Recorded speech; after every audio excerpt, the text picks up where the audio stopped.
You are listening to Alex Nanlohi Podcast, to know the Lord and to make Him known.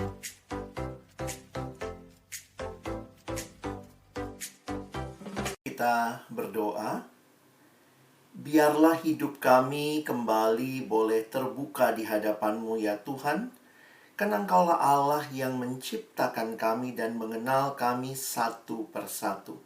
Kami bersyukur untuk kesempatan pesta rohani yang Tuhan berikan bagi kami, kembali boleh menikmati firman Tuhan, kebersamaan di antara kami, dan kami rindu ya Tuhan sekali lagi Engkau menyapa kami dengan kebenaran-kebenaran-Mu. Ketika kami akan membuka firman-Mu, bukalah juga hati kami. Jadikanlah hati kami seperti tanah yang baik, supaya ketika benih firman-Mu ditaburkan itu boleh sungguh-sungguh berakar, bertumbuh, dan juga berbuah nyata di dalam hidup kami. Berkati hamba-Mu yang menyampaikan, setiap kami yang mendengar, juga interaksi di antara kami. Tuhan tolong agar kami bukan hanya jadi pendengar-pendengar firman yang setia, tapi mampukan dengan kuasa dan pertolongan dari Roh-Mu yang kudus, kami dimampukan menjadi pelaku firman-Mu di dalam hidup kami, di dalam masa muda kami. Bersabdalah ya Tuhan, kami anak-anak-Mu sedia mendengarnya dalam satu nama yang kudus, nama yang berkuasa, nama Tuhan kami Yesus Kristus. Kami menyerahkan pemberitaan firman-Mu. Amin. Shalom teman-teman, selamat pagi. Senang sekali boleh berzumpa ya, karena kita lewat Zoom ya. Jadi senang bisa ketemu dengan teman-teman, bisa kenalan, paling nggak saya lihat nama-namanya. Dan saya juga bersyukur ya, kesempatan ini Tuhan berikan untuk kita bersama-sama boleh belajar kebenaran firman Tuhan. Saya coba siapkan satu presentasi. Wah, ini agak mobil-mobilan kita ya. Temanya Tune Up Your Life ya. Nah, saya rindu di awal ini boleh kenal teman-teman juga. Kalau boleh kita sharing yuk teman-teman. Saya minta kita boleh share karena orangnya cukup banyak. Kalau share satu-satu sih kita nggak pulang sampai besok ya. Jadi yuk kita sharing. Coba perhatikan gambar ini saja ya. Nah, apa kabarmu hari ini? Nah, saya nggak tahu nih teman-teman kabarnya seperti apa. Saya nggak nanya kemarin, nggak nanya besok, tapi hari ini. Gimana kabar teman-teman? Nomor berapa yang paling menggambarkan kabarmu, perasaanmu hari ini? Yuk silakan di kolom chat. Teman-teman bisa share ya. Iya, boleh. Tadi aku pilih nomor 8. Kayaknya kalau ngeliat langsung ngeliat ke nomor 8, baru lihat itu langsung gitu ke ya? nomor 8. Iya, Iya. kayak ekspresin banget sih kalau lagi sendiri sih dalam Gitu. maksudnya kayak iya bosan sendiri di rumah gitu kan, apa-apa sendiri sih ngerjain, jadi Ini ya, masa-masa begini kayaknya lebih real nomor 8-nya ya. Iya, kita kasih puk-puk virtual deh buat Angelica ya. Ya, biarlah camp ini juga bisa memberikan kesempatan kamu bisa kenal lebih banyak teman-teman dan gak ngerasa sendiri ya. Puk-puk virtual. Wah, ada yang ini ya, Kak Maria, Angelica, aku padamu. Boleh nggak satu lagi ya, yang cowok kali ini. Tadi siapa ya? Tolong minta kesediaan. Ini kelihatan yang cowok yang mana aja ya? Jangan sampai banyak ceweknya lagi ya. Nanti kalau cewek semua kita arisan gitu. Binus, dari Binus, Immanuel. Halo Immanuel. Immanuel. Ya, Tadi pilih nomor berapa, Dek? 10, Kak. 10. Boleh share nggak? Kenapa itu yang kamu pilih? Ya, kayak berhubungan tidur tuh langsung skip, Kak. Wih, Ya, aja gitu. udah siap ya hari ini ya? Dikit. Ini di mana? Di Jakarta, di Tangerang, di Banten, di daerah? Tanggal Pasar Kamis, Kak. Oh, di Pasar Kemis ya. Oke, thank you Immanuel ya buat sharingnya. Iya teman-teman, senang banget gitu ya kalau kita bisa tanya satu-satu sampai besok gitu ya. Tapi kesempatan ini Abang ingin kita juga boleh belajar bersama. Dan saya sangat senang dengan temanya. Saya pernah dapat tema ini beberapa tahun yang lalu dalam sebuah Natal. Waktu itu kemudian saya jadi pelajarin deh pit stop ya. Nanti kalau teman-teman pelajarin tuh menarik juga tuh ya. Coba lihat nanti di YouTube pit stop yang paling canggih di dunia sekarang tuh berapa detik. Wah, jadi ternyata pit stop itu ya, saya pernah lihat perkembangannya dari tahun ke tahun. Yang dulunya ya dulu bisa 5 menit, ganti ban, ganti segala macam. Sekarang itu tuh tim pit stopnya luar biasa. Jadi pit stop itu jadi tempat di mana berhentinya ya. Dan sekarang rekornya kalau nggak salah 9 atau 8 detik gitu ya. Itu tuh benar-benar ganti ban, ganti segala macam. Dan itu kerja sama tim yang luar biasa. Tetapi dalam konteks camp kita ini ya, Meet and Grow ini, saya pikir kita butuh melihat ya, karena kita bicara repair ya, kita akan di repair, kita akan di tune up lah segala macam ya, pakai istilah-istilah itu. Saya jadi ingat satu ungkapan. It's the stop that keeps you going. Kadang-kadang dalam dunia tuh begitu cepat semua hal terjadi, tetapi ketika kita berhenti sejenak, dan tentunya kan kita nggak buru-buruan berhentinya, seberapa cepat berhentinya ya. Kita dikasih kesempatan camp ini, menikmati sama-sama Meet and Grow ini. Untuk apa? Kita bukan stop untuk leha-leha, tapi ini adalah satu kesempatan kita coba repair lagi hidup kita. Kita coba tune up lagi, kita lihat lagi nih. Dan kemudian kita pun ready to go. Jadi orang yang terus maju tanpa pernah berhenti sebenarnya bisa jadi dia tidak maju lebih jauh dibanding mereka yang punya kesempatan-kesempatan berhenti sejenak. Di dalam berhenti itu kita merefleksikan hidup kita mengevaluasi hidup kita. Dan ini bukan cuma buat peserta ya, ini juga buat saya, buat teman-teman panitia yang menyiapkan acara ini. Terima kasih Tuhan kasih kesempatan kita berhenti sejenak ya.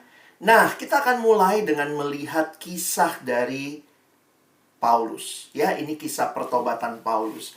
Menarik sekali dalam kitab Kisah Rasul saja, sampai 3 kali di dalam khotbahnya, sampai 3 kali lah ya, penulis Kisah Rasul, yaitu Dr. Lukas, mencatat kisah pertobatan Paulus. Nanti teman-teman lihat lagi ya, salah satunya nanti muncul di akhir, di Kisah Rasul 26. Jadi, lihat, kitab Kisah Rasul mencatat pertobatan Paulus tuh sampai 3 kali dan itu agak berulang. Walaupun memang ada bagian yang sedikit berbeda di sana-sini, tetapi pastinya ini bagian penting dalam hidup Paulus sampai penulis, yaitu Dr. Lukas, mencatatnya sampai 3 kali dimasukkan di dalam kitab Kisah Rasul. Saya akan bacakan bagi kita, teman-teman kalau mau Alkitabnya terbuka silahkan. Kalau tidak, Kak Alex sudah tulis semua ayatnya ada di depan screen, sehingga kalian tidak usah bolak-balik, tapi tetap bisa memperhatikan.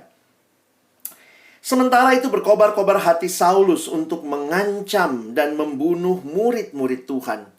Ia menghadap imam besar dan meminta surat kuasa daripadanya untuk dibawa kepada majelis-majelis Yahudi di Damsyik, supaya jika ia menemukan laki-laki atau perempuan yang mengikuti jalan Tuhan, ia menangkap mereka dan membawa mereka ke Yerusalem.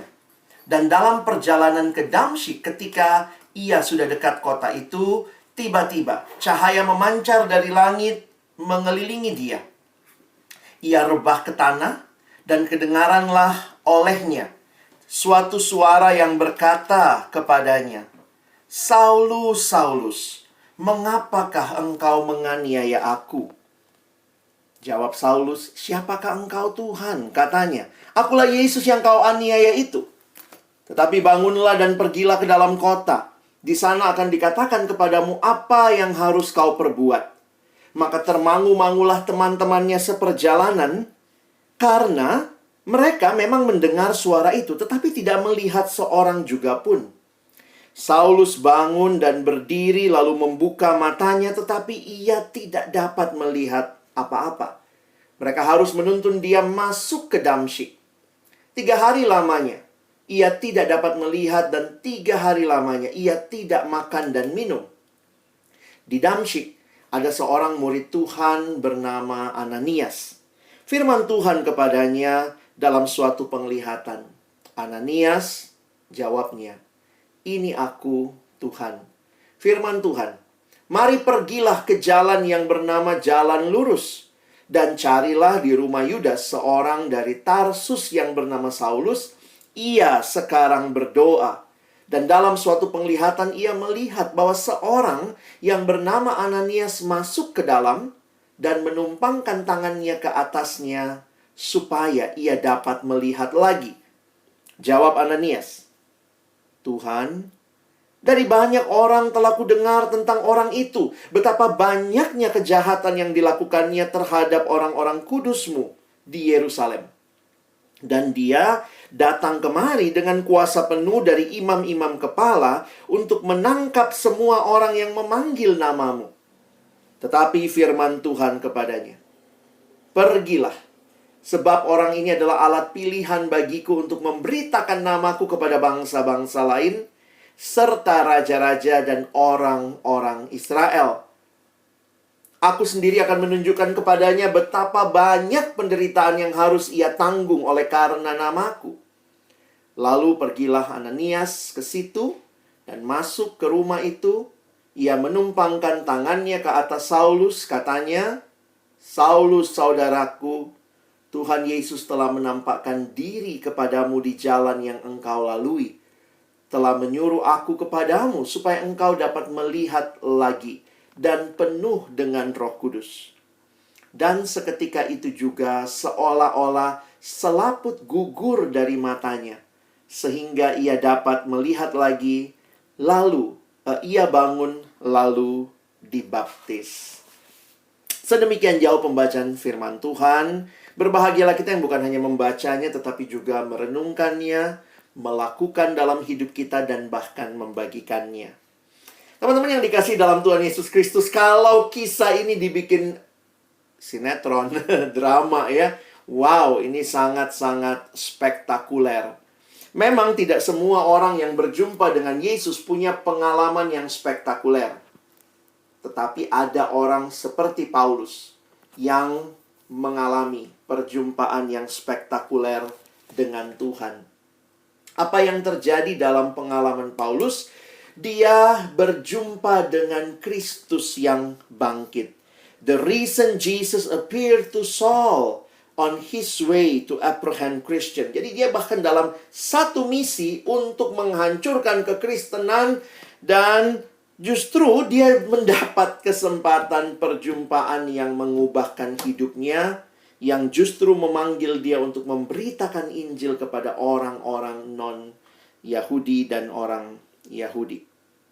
Teman-teman, secara sederhana kalau kita ingat kisah ini, kita coba ceritakan ulang, terlihat dengan jelas sebenarnya bahwa Tuhan sendirilah yang punya kuasa dan punya cara untuk membawa anak-anaknya kepadanya.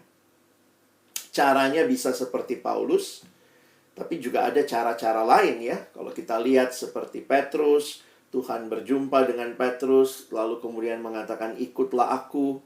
Tuhan juga berjumpa dengan Matius, Lewi, di tempat dia di rumah cukai, kemudian dia mengikut Yesus.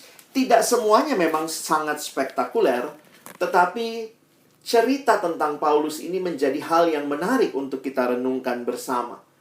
Jadi kalau perhatikan, upayanya Paulus, atau masih namanya Saulus ya, upaya dia untuk menghabisi pengikut-pengikut Yesus tidak dapat dihentikan lagi.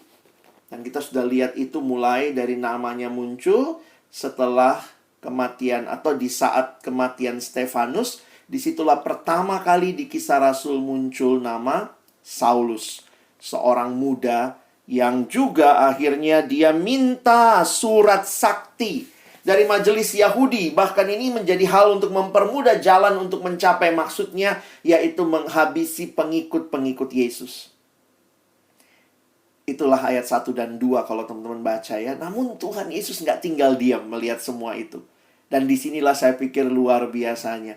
Yesus langsung menemui Saulus dalam perjalanan dan berbicara dengan dia.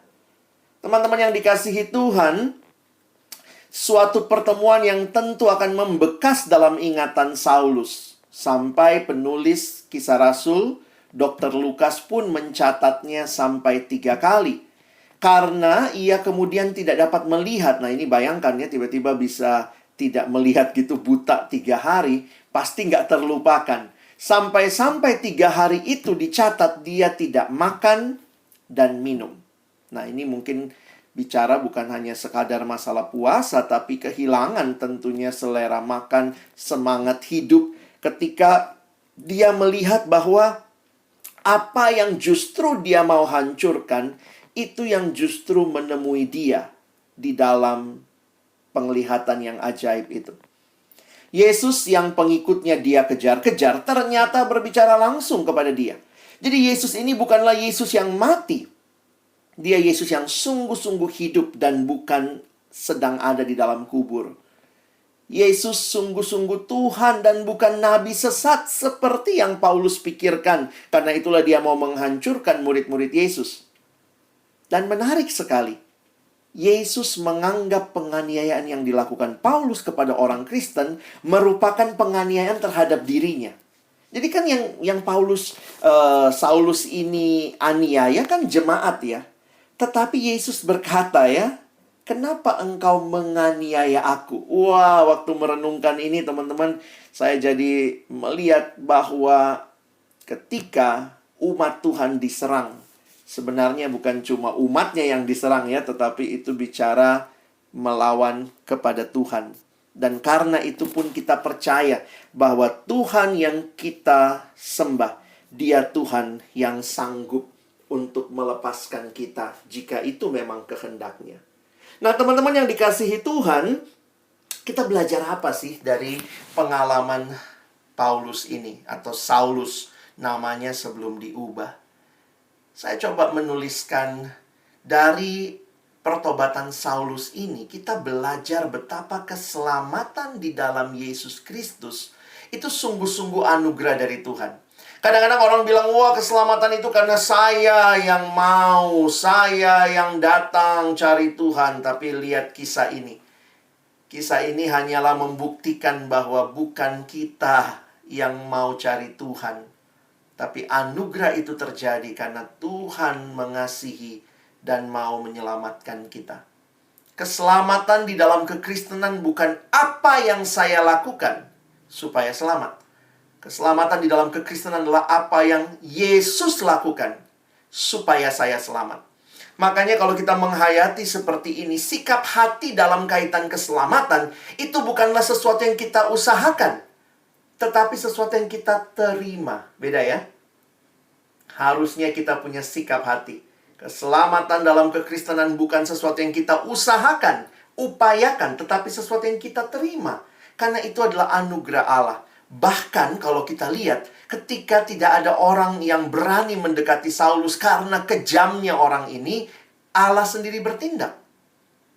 Makanya tadi dengar Ananias ya, waktu dibilang sama Tuhan, bilang sama Ananias dalam penglihatan, pergilah, orang ini alat pilihanku. Ananias bilang, Tuhan please deh. Emang Tuhan nggak baca CV-nya? Tuhan nggak baca track record-nya? Serem amat mau datengin dia begitu ya. Tapi Tuhan bilang, pergi. Kamu harus bertemu dengan dia. Sama kayak Paulus ya. Kita pun juga bukan orang yang layak sebenarnya di hadapan Tuhan. Mungkin kalian bilang, wah saya mah nggak menentang Tuhan kayak Saulus gitu kak.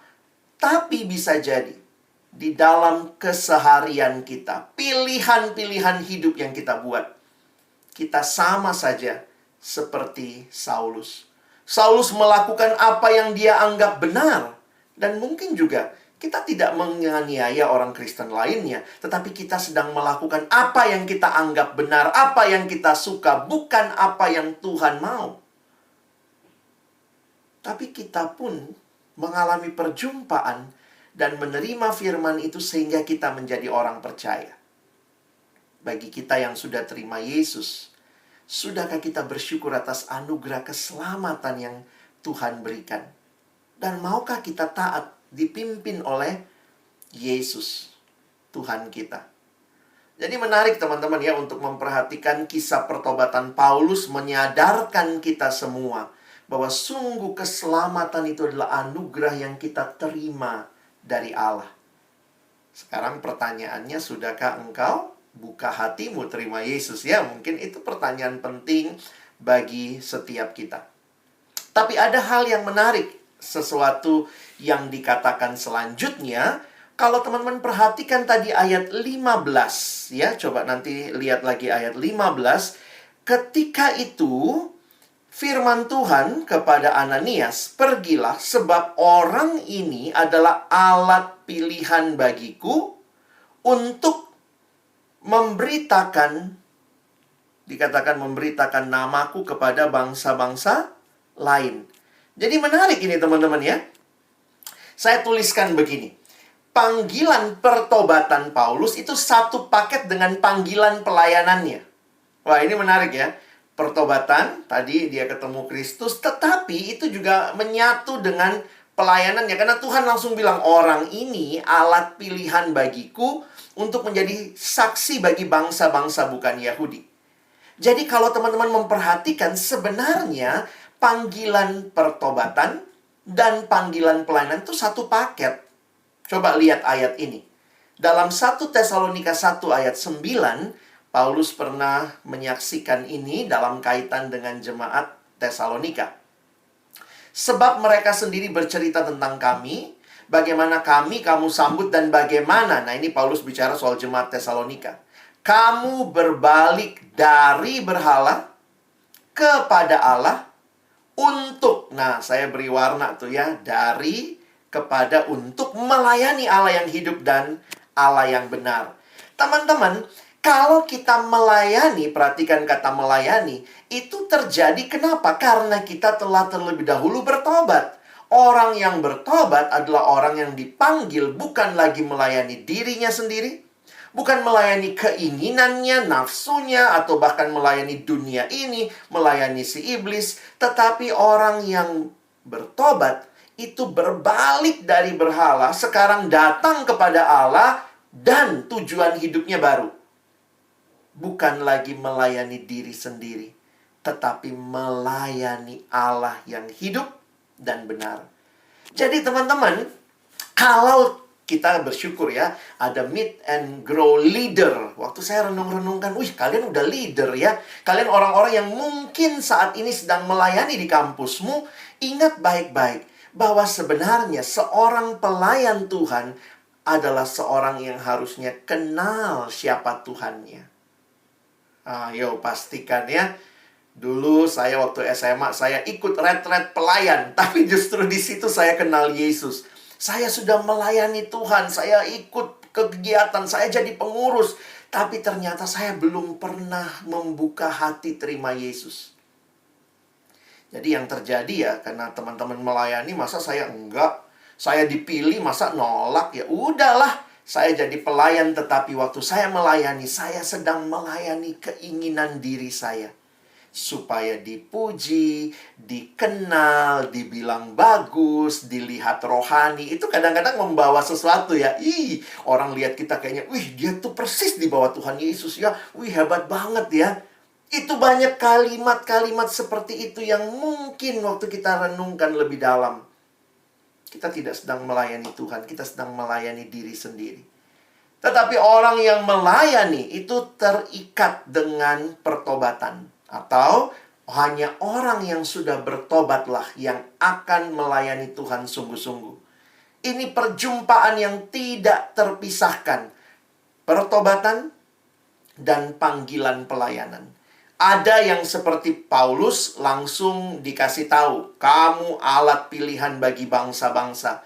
Tetapi beberapa orang juga harus melewati proses untuk akhirnya menyadari, sekarang saya bukan hanya dipanggil untuk menikmati keselamatan, tetapi juga untuk melayani Allah yang hidup dan benar.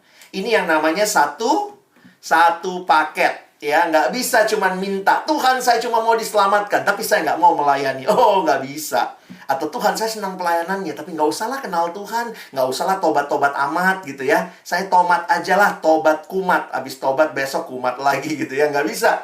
Satu paket. Teman-teman, abang inget ya waktu cerita satu paket nih. Dulu tuh saya kalau pelayanan pulang malam gitu ya. Nah, saya dulu inget pulang terus lewat daerah Tebet lah. Karena saya pelayanan dari Depok, dari kampus UI, pas pulang tuh naik kendaraan umum, naik bus gitu. Saya ingat pas sampai lewat di daerah Tebet itu, nah maaf saya sebut merek ya, ada resto McD gitu. Dan waktu itu kan McD-nya 24 jam. Jadi saya pikir, aduh Tuhan gue lapar banget nih ya, gimana caranya? Kalau nunggu sampai rumah masih separuh jalan tuh sampai Tebet ya. Saya masih di Jakarta Utara, di Kelapa Gading. Jadi akhirnya waktu itu saya putuskan, saya turun dulu deh dari busnya. Saya istilahnya ganjel perut lah, makan dikit aja gitu. Maunya sih begitu ya bilangnya ya. Jadi akhirnya abang turun di McD situ. Pas lagi lapar gitu antri. Nah sambil antri kan lihat-lihat menu di depan ya. Nah, terus kemudian nggak tahu tuh pas lihat menu, gue lagi pengen banget makan spaghetti malam itu ya. Karena lihat, ya biasa kan lihat tampilannya, aduh kayaknya aku mau ambil makan spaghetti aja deh. Ya udah mantapkan hati. Pas saya sampai di depan kasir, dia tanya, Pak, pesan apa? Saya bilang, saya mau spaghetti. Terus saya ingat banget, dia bilang gini, Pak, maaf. Itu paket anak kecil. Mungkin karena dia tahu kan, gila nih yang mesen orangnya gede kok pesennya paket anak-anak gitu. Saya sih nggak tahu itu paket anak-anak, pengen aja makan spaghetti. Saya cuma bilang, ya udah Mbak, nggak apa-apa. Ya sudah, dia siapin gitu ya, dapat susu kecil, dapat spaghetti. Nah, pas waktu mau bayar, tiba-tiba mbaknya bilang begini, Pak, maaf ya, dia keluarin mainan. Saya ingat banget, dia taruh depan saya ada 6 jenis mainan. Dan saya baru ngeh, ternyata paket anak-anak itu disertai mainan. Gitu ya. Jadi, paket itu pakai mainan, teman-teman. Dan memang katanya, biasanya ya, mainannya sesuai dengan yang lagi main di bioskop waktu itu. Jadi saya ingat banget waktu itu film kartunnya yang lagi main itu judulnya Monster ya, bukan Monster Inc ya, tapi Dunia Monster atau apa. Jadi teman-teman bayangkan, dia keluarin ada 6 monster-monsteran di depan saya. Dan dia bilang begini, Pak, silahkan pilih. Ini mainannya, silahkan pilih satu. Saya kan cuma mau makan, saya nggak kebayang harus ambil monster. Jadi saya bilang, nggak usah mbak. Dia bilang, nggak bisa pak. Saya bilang, nggak usah mbak. Dia bilang, nggak bisa pak. Jadi kami tolak-tolakan, nggak usah mbak, nggak bisa pak, nggak usah mbak, nggak bisa pak. Sampai akhirnya saya berhenti teman-teman, karena di depan kasir itu, waktu saya nengok ke kasir sebelah, ada ibu-ibu lagi ngeliatin saya. Ini orang tua ngapain pakai mainan gitu kali ya. Jadi waktu dia lihat saya tolak-tolakan gitu, saya pikir ya sudahlah, saya ambil aja lah salah satu daripada berargumentasi ya. Jadi teman-teman, saya ambillah monster yang saya lihat paling mirip sama saya. Ada satu warna orange, saya ingat agak bleber gitu ya. Saya pilih aja monster itu, ya sudah selesailah. Saya dapat monster, saya dapat paket makanan spaghetti. Teman-teman, itu namanya satu paket. Nggak bisa cuman mau keselamatannya aja Tuhan, pelayanannya nggak mau, nggak bisa. Atau saya mau mainannya aja deh. Kalau misalnya saya gitu ya, aduh saya pokoknya ke sana cuma mau beli mainannya. Nggak bisa, mesti beli makanannya. Karena itu satu paket. Keselamatan yang Tuhan berikan tidak terlepas dari panggilan Dia untuk engkau dan saya melayaninya. Puji Tuhan. Kita jadi pelayan Tuhan bukan karena status, tapi pertama dan terutama karena pertobatan yang adalah anugerah Allah bekerja dalam hidup kita, memanggil kita bukan hanya kenal Tuhan, tetapi sekarang melayani Tuhan. Teman-teman, nanti kita bahas lebih jauh di sesi kedua ya. Nah, jadi teman-teman, ini menarik nih. Keselamatan adalah anugerah. Makanya kalau orang bilang pelayanan itu apa? Ya anugerah juga, karena kan satu paket. Memang betul keselamatan tanpa usaha kita. Tetapi awal pelayanan pun bukan karena engkau dan saya sanggup. tapi Tuhan yang memampukan dan kemudian. Nah, ini jadi bagian kita kan, kita perjuangkan keselamatan itu dalam arti kita melakukan pelayanan dengan berbagai hal yang Tuhan berikan bagi kita. Indah sekali hidup yang baru, teman-teman. Hidup yang benar-benar membawa kehidupan yang baru. Bukan lagi melayani berhala, melayani dosa. Dan itu yang Paulus katakan. Saya mau coba refleksikan sedikit bagian ini dari apa yang Paulus sendiri pernah bilang, ya. 2 Korintus 5 ayat 17. Saya pikir waktu Paulus bicara ini pun dia alami dengan nyata. Dia katakan, jadi siapa yang ada di dalam Kristus, ia adalah ciptaan baru. Wah, pasti Paulus kalau lihat CV-nya yang lama dan bandingkan sama yang sekarang, dia pun kagum dan heran gitu ya. Wow, gua ini siapa ya? Kok beda banget dengan aku yang dulu? Ia adalah ciptaan baru, a new creation. Yang lama sudah berlalu, sesungguhnya yang baru sudah datang. Itulah hidup di dalam Kristus. Hidup yang bukan lagi hidup yang lama, tetapi hidup yang baru. Kita lihat sebentar ya, hidup lama tuh kayak apa sih? Tadi kan Abang juga sudah bilang ya, hidup lama itu ya mungkin kita hidup lamanya nggak kayak Paulus ya. Kita membunuh pendeta, kita pergi bunuh majelis-majelis, kita pergi bunuh pengurus PMK. Nggak gitu sih. Teman-teman nggak akan sampai kayak gitu ya. Tetapi hidup lama kita juga mungkin sama kayak Paulus. Hidup melakukan yang dia mau, bukan apa yang Tuhan mau. Itulah hidup di dalam dosa. Yuk kita renungkan sebentar ya. Ada 3 hal saya mau bagikan. Hidup dalam dosa. Nanti kita lihat lagi hidup Kristus hidup dalam kita. Dan kemudian nanti kita hidup bagi Kristus ya. Kita lihat satu-satu. Nah, hidup di dalam dosa ini kayak apa? Inilah yang terjadi. Kita kan sebenarnya manusia ciptaan Allah. Berarti kalau kita ciptaan, Allah itu yang mencipta kita. Maka seharusnya manusia itu paling puas di dalam penciptanya.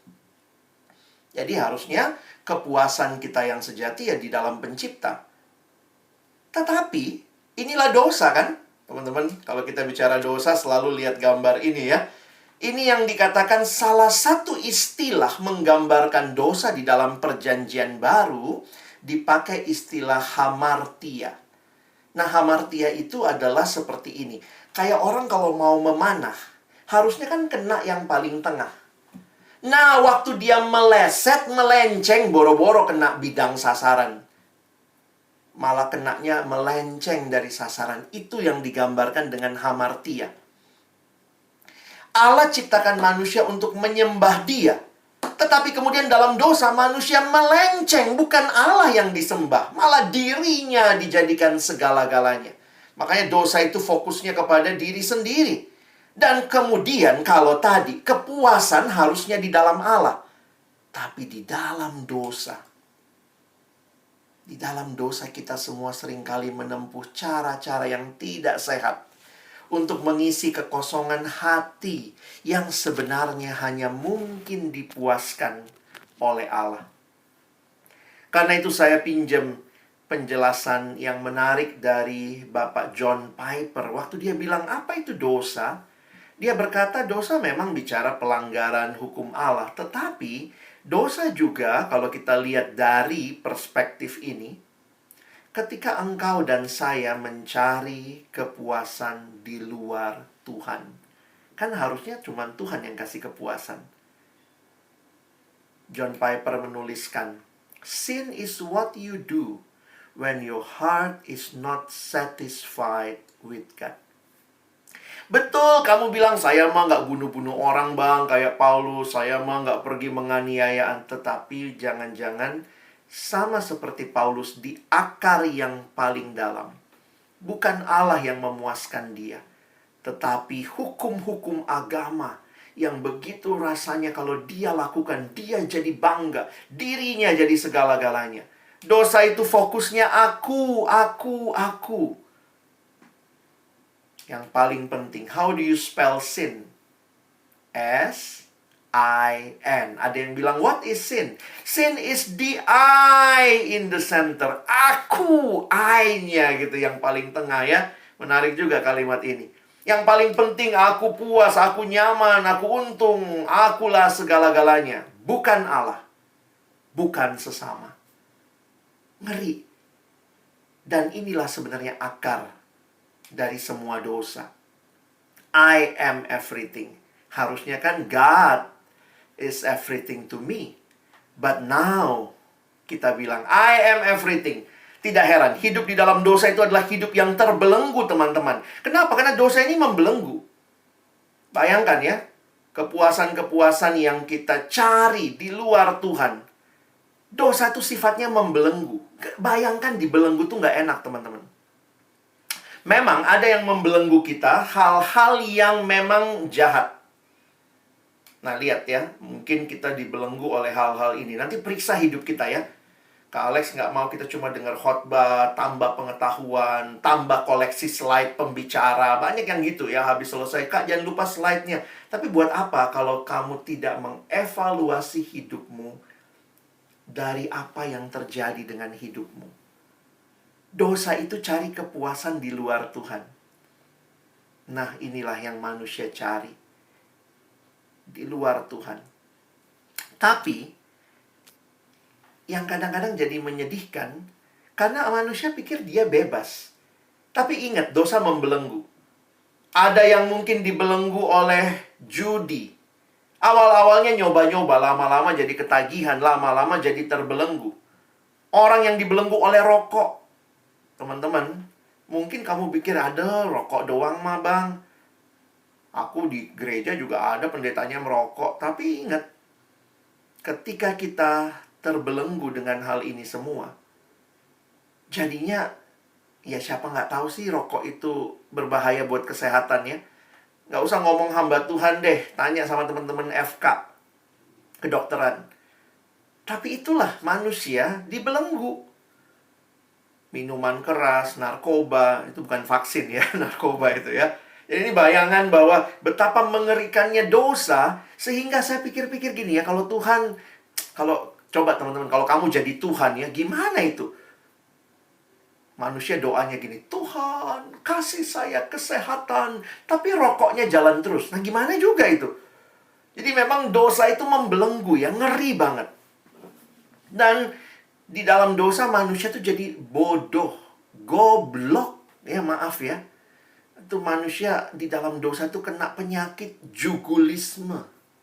Jugul, udah dibilangin nggak mau bertobat, nggak tahu, nggak ngerti yang mana yang benar atau tidak. Nah, inilah betapa mengerikannya dampak dari manusia cari kepuasan lain di luar Tuhan.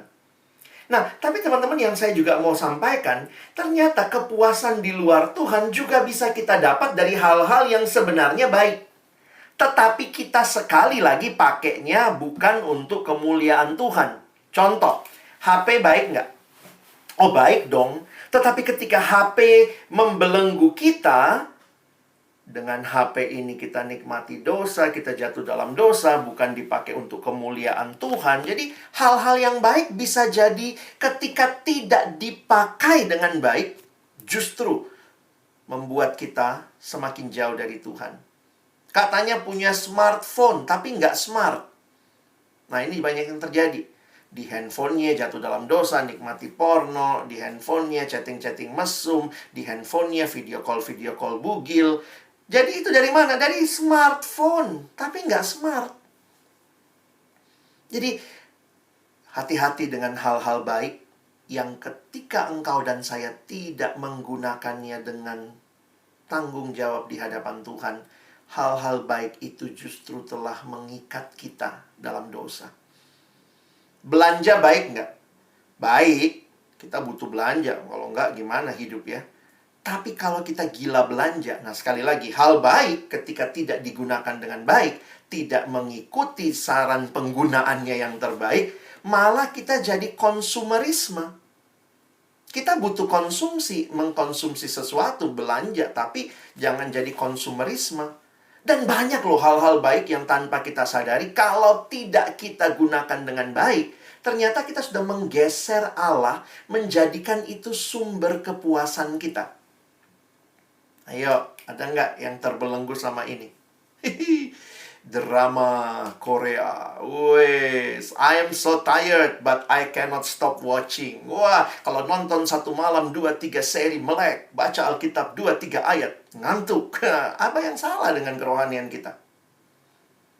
Ada film-film yang bagus? Ada. Boleh ditonton? Boleh dong. Saya sih melihat juga ada yang hal-hal, ya semua film kan ada hal baik, ada hal buruk ya. Kita sebagai orang yang dewasa harus bisa melihat dengan baik. Tidak salah nonton, tetapi kalau jadi budak nonton, nah itu udah ngeri. Ini kan ada drama-drama ya, ini yang suka drama Korea nih, ngerti nih siapa aja nih. Wih ya. Wah, langsung. Belum lagi yang lagi hits-hits sekarang ya. Playlist, hospital playlist. Wah, Rocket Boys, semalam baru selesai ya. Nah, jadi teman-teman, ini hal-hal yang baik, tapi kalau kita menjadikannya segala-galanya, kita menggeser Tuhan dalam hidup kita. Bagaimana ciri-cirinya, Bang? Kalau saya sudah mulai kecanduan, sederhana. Kalau kau tidak bisa lagi membedakan mana keinginan dan mana kebutuhan. Jadi, harusnya belajar, besok ujian, bikin PR, atau bikin tugas kuliah, tapi terpakai waktumu untuk nonton, nah itu kamu sudah mulai tanda kutip kecanduan. Kamu tidak menggunakan hal yang baik dengan tepat. Oh, ada yang bilang, saya mah nggak ini, Bang. Oh, saya mah Korea jauh deh, Bang. Mungkin ini kamu, ya. Wis, game online. Nah, ini juga main game salah nggak sih? Ya kalau gamenya baik, gamenya juga bikin pikiran seger gitu ya. Kadang-kadang kan ini masalah rekreasi ya. Apalagi lagi masa pandemi begini. Tapi kalau kita nggak bisa lagi bedain kapan kuliah, kapan belajar, kapan main, jangan-jangan kamu bukan sedang menikmati permainan, kamu diperbudak oleh permainan. Jadi hati-hati dengan hal yang baik, tapi begitu engkau tidak pakai dengan baik, itu menjadi jebakan yang mengikatmu. Belum lagi ya yang lain-lain ini ya. Ada yang terikat dengan pornografi. Yang begitu bangun, dilihatnya, downloadnya sudah cukup apa enggak. Oh, menikmati. Ada yang seperti itu ya. Pengurus datang sama saya, Kak Alex tolong saya. Saya terjebak pornografi. Jadi tiap hari download. Terus gimana? Ya kalau udah nonton, nikmati, masturbasi, tobat, hapus. Besoknya, download lagi. Habis nonton, aduh Tuhan, ampuni aku. Hapus. Besoknya, download lagi. Ini udah menjadi hal yang begitu mengikat. Mata yang harusnya memandang hal yang kudus telah dipakai melihat hal-hal yang bukan yang Tuhan mau. Belum lagi yang terjebak dengan hal-hal yang sekarang ini marak. LGBT. Bahkan juga ada yang terjebak dengan free sex. Teman-teman ingat ya, dosa itu tidak langsung gede. Biasanya mulai dari hal kecil yang kamu kasih celah. Jadi jangan biasakan. Kalau kamu sudah tahu kamu lemah, ya udah jangan main-main dengan hal-hal yang membuat kelemahanmu makin terekspos. Makanya ada kalimat begini ya. Di padang gurun, teman-teman kalau tahu padang gurun ya, itu tuh malamnya dingin banget, tapi siangnya panas banget ya.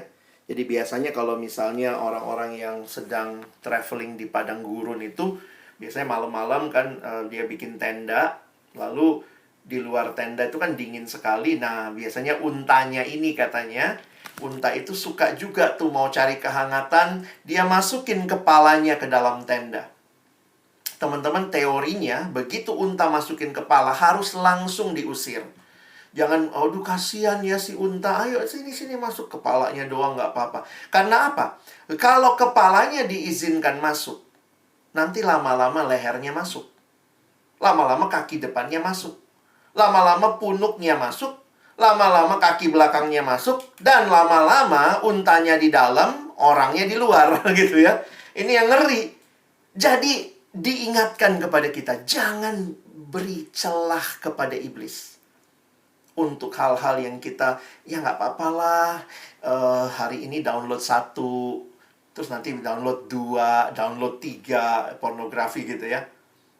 Gosip, hari ini gosipin 1 orang, besok ditambah 3. Lama-lama hati kita terbiasa bergosip, lama-lama dikuasai. Kalau nggak gosip rasanya ada yang kurang. Lihat status orang iri hati. Iri hatinya diterusin lagi. Gimana terusinnya? Liatin terus status orang, tambah iri hati. Tambah iri hati. Mulai mencela, bikin akun palsu. Lalu kemudian komen-komen jelek. Haters gitu ya. Ih, ngeri banget loh manusia ini kita. Begitu kau beri celah sedikit, hati-hati. Dosa itu menyusup perlahan-lahan. Kita memberontak kepada Allah tuh secara sadar, tapi perlahan. Jadinya memang pelan-pelan, sehingga kadang-kadang kita nggak mengenali dampaknya yang menghancurkan. Kita mulai dengan kehilangan rasa hormat. Kita nggak hormat sama diri kita. Kita kehilangan kemampuan untuk berpikir sehat. Kayak tadi ya, rokok. Siapa yang nggak tahu sih rokok itu berbahaya? Hilang kemampuan berpikir sehat. Kemampuan untuk berkata jujur. Kenapa? Misalnya ya, saya ingat waktu itu ada temen ketangkep dia sama mamanya. Film porno siapa ini? Kenapa ada video porno, ada CD porno waktu itu? Nggak tahu ya, siapa ya yang pakai laptopku ya? Kenapa ya bisa ada di sini ya, Ma? Ya, bohong. Jadi memang dosa tuh selalu mengikat ke dosa lain. Kehilangan kemampuan untuk berkata jujur, kehilangan kemampuan untuk memberi. Boro-boro mikirin orang lain, yang dipikirin dirinya dan kepuasannya. Kemampuan untuk mengasihi, kemampuan untuk hidup kudus. Tidak heran Alkitab berkata dosa hanyalah membawa maut. Upah dosa adalah maut. Tapi disinilah kita melihat dengan jelas anugerah Tuhan yang luar biasa. Disinilah kita melihat bagaimana Paulus dijangkau oleh Allah. Sehingga saya harus katakan dalam terang firman Tuhan, tidak ada dosa yang terlalu besar yang membuat engkau jauh dari jangkauan kasih karunia Allah. Buktinya Paulus. Mungkin kamu pun kalau bandingin sama Paulus nggak ada ya yang sampai menganiaya, membunuh tadi ya. Tetapi di hadapan Tuhan ya dosa tetap dosa. Upah dosa adalah maut. Manusia nggak bisa selamatkan dirinya sendiri. Makanya kekristenan berkata, Kristus yang datang selamatkan kita. Agama-agama kepercayaan lain mengatakan, saya yang bisa sampai ke surga. Alkitab berkata, tidak.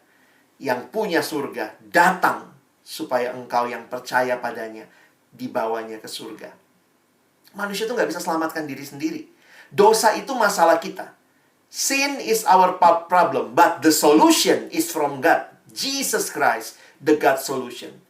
Kalian cari jawaban untuk hidup, ya Yesus.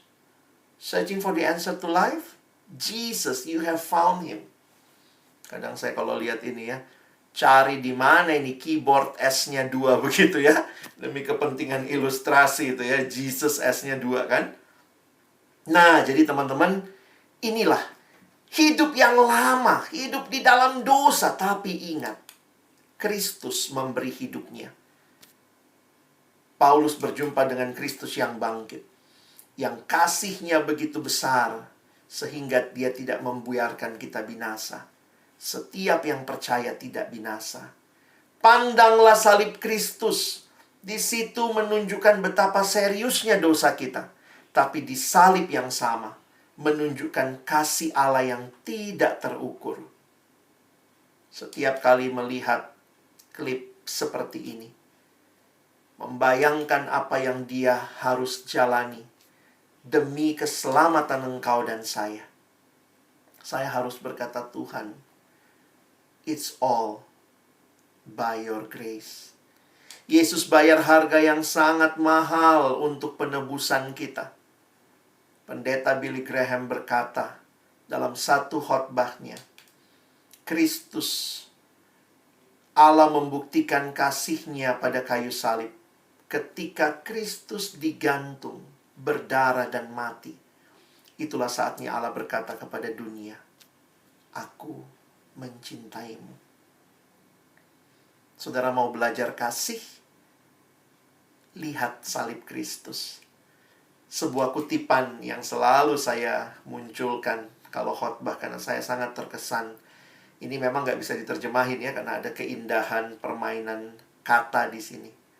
If we are looking for a definition of love, we should look not in a dictionary. Benar ya? Bukan buka kamus, apa itu love? But at Calvary. Di Calvary itulah kita melihat kasih Allah yang besar. Kalau anak sekarang bilangnya apa? Sarange, sarange gitu ya. Ini tandanya kan, sarange, sarange ya. Ini love. This is not love. This is love. Inilah kasih. Kasih yang dinyatakan dengan kematian Kristus di kayu salib. Dosa telah dikalahkan di kayu salib. Kematian Kristus ini dasar pengharapan kita. Tapi ini juga janji bagi kemenangan kita. Salib merupakan satu-satunya jalan keselamatan. Dan salib memberikan tujuan baru bagi kehidupan. Paulus bertanya, siapakah engkau Tuhan? Dia katakan, aku yang engkau aniaya. Kau menganiaya aku, tapi aku memberikan hidupku supaya engkau tidak hidup lebih lama di dalam dosa. Dan sekarang punya tujuan hidup yang baru. Nah, sekarang hidupnya bukan bagi dirinya, tetapi bagi Kristus. Ayat ini jelas 2 Korintus 5 ayat 15. Tadi kita baca ayat 17 ya. Kadang-kadang kita mesti baca semuanya. Dan Kristus telah mati untuk semua orang, supaya mereka yang hidup tidak lagi hidup untuk dirinya sendiri. Nah, hidup kayak apa tuh hidup untuk diri? Itulah hidup dalam dosa. Hidup dalam dosa itu titiriri, mati-matian untuk diri sendiri. Aku. Tetapi ketika Kristus memberikan hidupnya, sekarang aku tidak lagi hidup untuk diri sendiri, tapi hidup untuk Dia yang telah mati dan telah dibangkitkan untuk mereka. Teman-teman, hidup kita hidup yang baru bukan karena kita yang sanggup memberikan hidup itu, tapi karena Kristus kasih hidupnya. Kita kan harusnya mati, Yesus yang hidup. Malah terbalik, sekarang Yesus yang mati supaya kita hidup. Kalau begitu sekarang kita hidup untuk siapa? Paulus langsung bilang, bukan untuk diri sendiri, tapi untuk Dia yang telah mati dan telah dibangkitkan untuk mereka. Nah, kita bisa pahami ya, Kristus mati agar engkau dan saya tidak lagi hidup dalam dosa, tapi hidup untuk kebenaran. 1 Petrus 2 ayat 24. Iya, Yesus sendiri telah memikul dosa kita di dalam tubuhnya di kayu salib. Supaya kita, nah lihat ada tujuannya. Supaya kita yang telah mati terhadap dosa sekarang hidup untuk kebenaran. Oleh bilur-bilurnya kamu telah sembuh.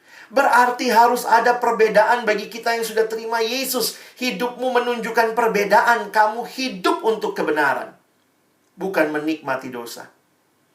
Bukan kuliah, nyontek, copy paste paper, tapi benar-benar hidup bagi Allah. Cara belajarmu berbeda. Orang waktu lihat, yes, ini beda. Ini menunjukkan dia bukan hidup dalam dosa. Cara bergaulmu berbeda. Kamu tidak bergaul sekadar supaya dapat teman yang kayaknya, aduh, aku kesepian kalau nggak punya teman. Tapi banyak teman yang tidak dalam Tuhan malah membuatmu lebih jauh dari Tuhan. Bergaul dengan orang-orang yang membangun imanmu. Kalau sudah pacaran, cara pacaranmu berbeda. Karena apa? Seks karunia Tuhan dan hanya dinikmati hubungan seks di dalam konteks pernikahan. Tidak main-main waktu pacaran. True love waits. Ada kalimat di bawahnya ya. Save it until marriage. Jangan buka kado sebelum waktunya ya. Tunggu waktunya. True love waits. Itulah. Jangan pacaran yang mempermalukan Tuhan, tapi pacaranlah yang mempermuliakan Tuhan. Nah, tadi kita ingat ya. Paulus bertobat satu paket dengan panggilan pelayanan. Makanya kalau kalian lanjutkan 2 Korintus 5, nah ini ayat terakhir yang abang coba jelaskan ya. 2 Korintus 5, kalau baca ke bawahnya, perhatikan penghayatan Paulus. Sebab Allah mendamaikan dunia dengan dirinya oleh Kristus dengan tidak memperhitungkan pelanggaran mereka. Nah, Allah telah mempercayakan berita pendamaian itu kepada kami. Paulus sadar betul kalau dia mengalami keselamatan, sekarang dia dipanggil untuk memberitakan keselamatan itu. Karena itu teman-teman, Paulus melayani.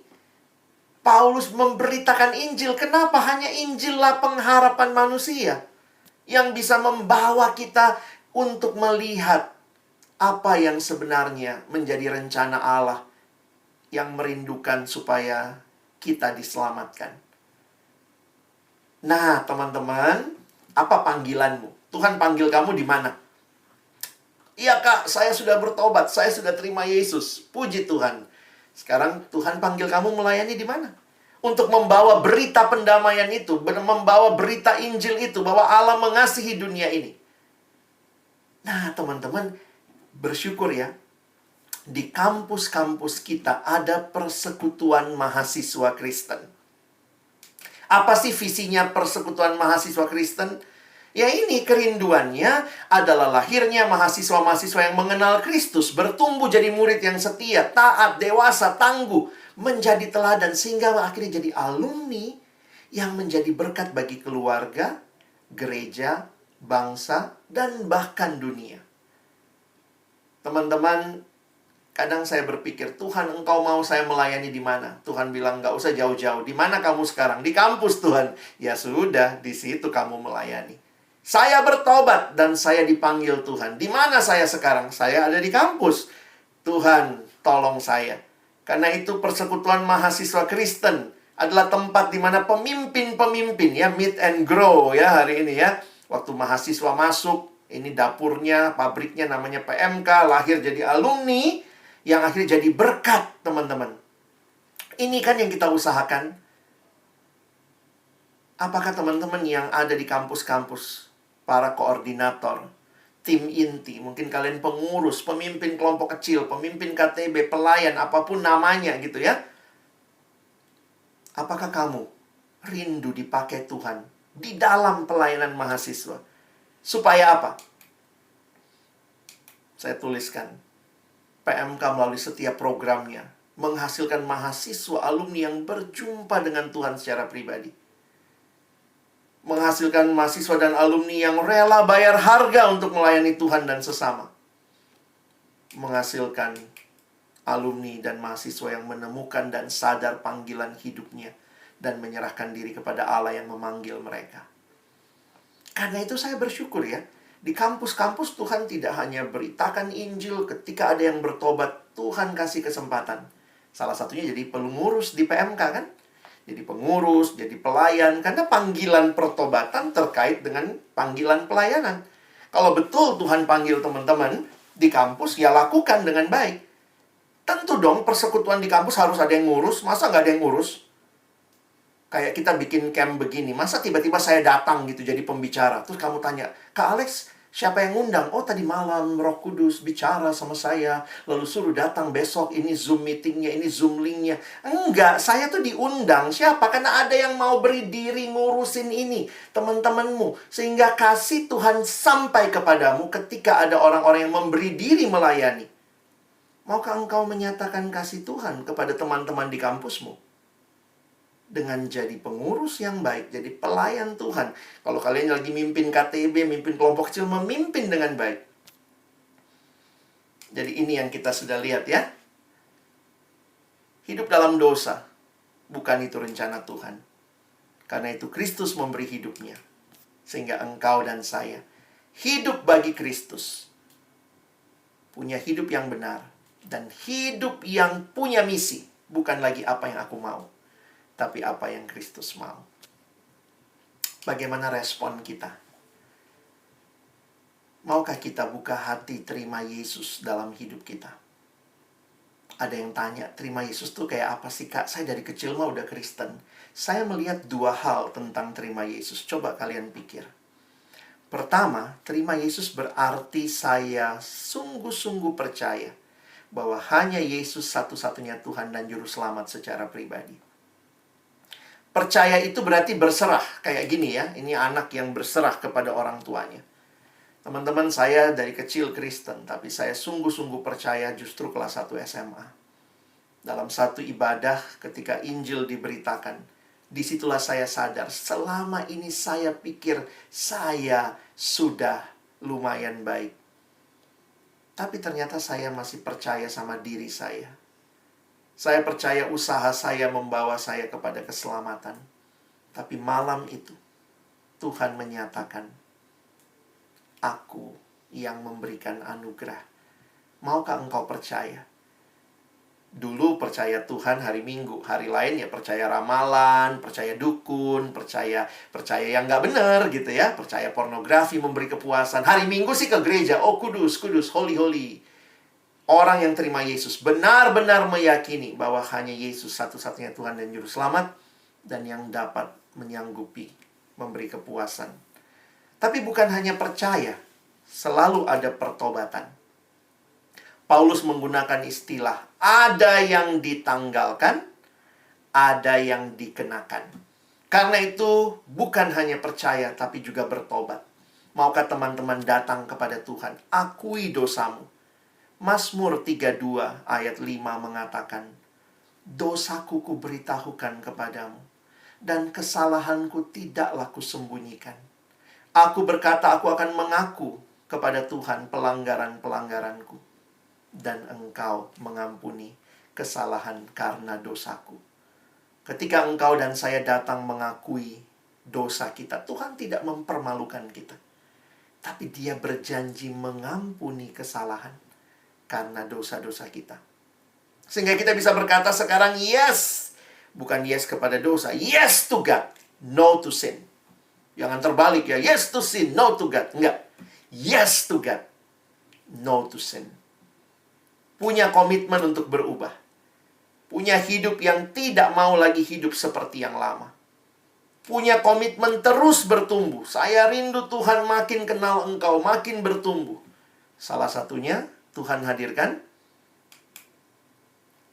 komunitas.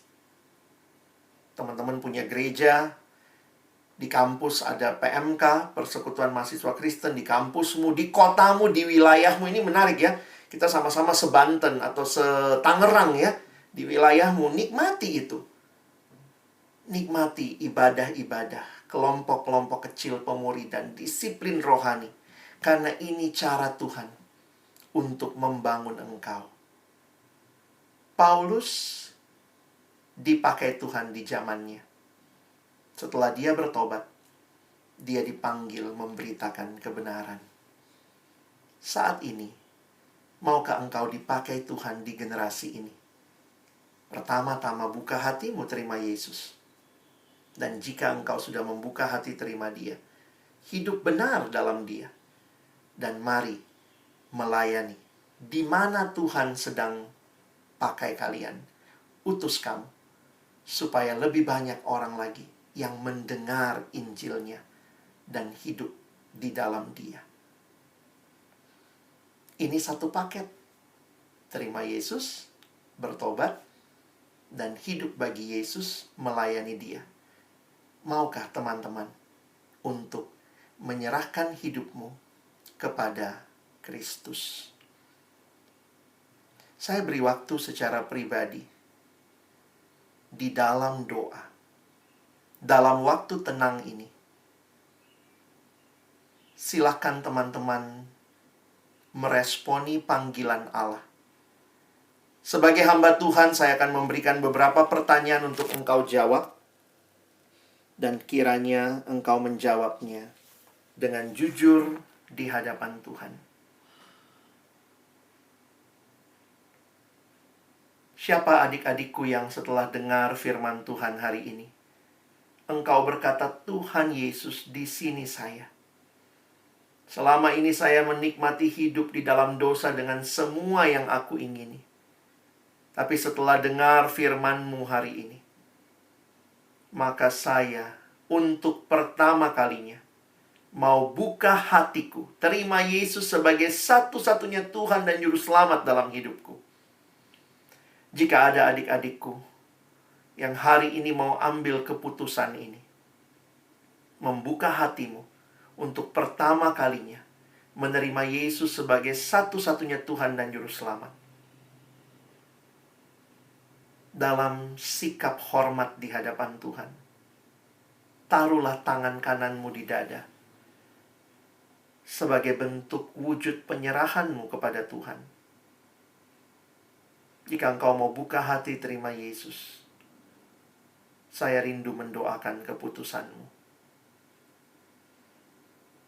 Tuhan, kau lihat setiap adik-adikku yang buka hatinya terima Engkau, Terima kasih untuk kasih karunia-Mu, anugerah-Mu yang berlimpah. Tuhan, pegang hidup mereka.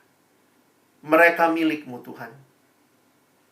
Dan bagi Engkau-lah seluruh hidup kami. Yang kedua, adakah teman-teman yang berkata, saya sih sudah pernah terima Yesus, Kak. Maka engkau tidak perlu lagi terima Yesus, karena itu cuma satu kali kau lakukan. Tetapi seiring berjalannya waktu, mungkin kau jatuh lagi dalam hidup yang lama. Kau menikmati lagi dosa-dosa yang lama. Dan hari ini setelah dengar firman Tuhan, kau katakan, Tuhan, saya tidak mau lebih lama lagi menikmati dosa. Bagi kalian yang sudah pernah terima Yesus, kali ini engkau membutuhkan pembaharuan. Karena itu kalau Tuhan menggerakkan hatimu, siapa yang berkata, Tuhan, di sini saya baharui saya sekali lagi. Saya sudah pernah berjanji, saya buka hati terima Yesus, tapi saya kemudian jatuh lagi dalam hidup yang lama. Dan hari ini Tuhan baharui saya kembali. Bagi adik-adikku yang rindu dibaharui. Mungkin kamu sudah melayani, kamu pengurus, kamu terlihat hebat. Tapi kamu sadar di hadapan Tuhan, Tuhan tahu hatimu yang terdalam. Dan siapa yang berkata, Tuhan baharui saya supaya pelayanan saya bukan pelayanan yang munafik. Hidup saya bukan hidup yang pencitraan, kelihatan baik di luar tetapi busuk di dalam. Siapa yang berkata, Tuhan baharui saya? Taruh tangan kananmu di dada. Dan Kak Alex akan doakan. Tuhan, kau lihat setiap adik-adikku. Kami terbatas melihat satu sama lain, tapi Tuhan matamu tidak terbatas melihat kami. Bagi adik-adikku yang mau dibaharui, Tuhan hari ini baharuilah sekali lagi. Ini kerinduan, supaya kami tidak hidup menikmati kemunafikan, tapi hidup bagi Allah. Teguhkanlah, baharuilah sekali lagi ya Tuhan. Dalam nama Yesus kami berdoa. Amin. Dan yang terakhir, maukah saudara terus bertumbuh?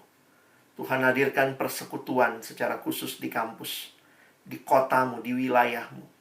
Maukah engkau bertumbuh? Maukah engkau setia ikut ibadah? Kalau ada kelompok pemuridan di kampus, ikuti dengan baik. Bangun hidup yang disiplin dalam kerohanian di hadapan Tuhan. Jika adik-adikku kau katakan, Tuhan aku mau terus bertumbuh.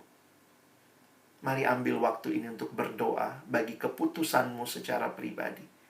Tuhan, tolong aku terus bertumbuh. Silakan ambil waktu ini berdoa secara pribadi.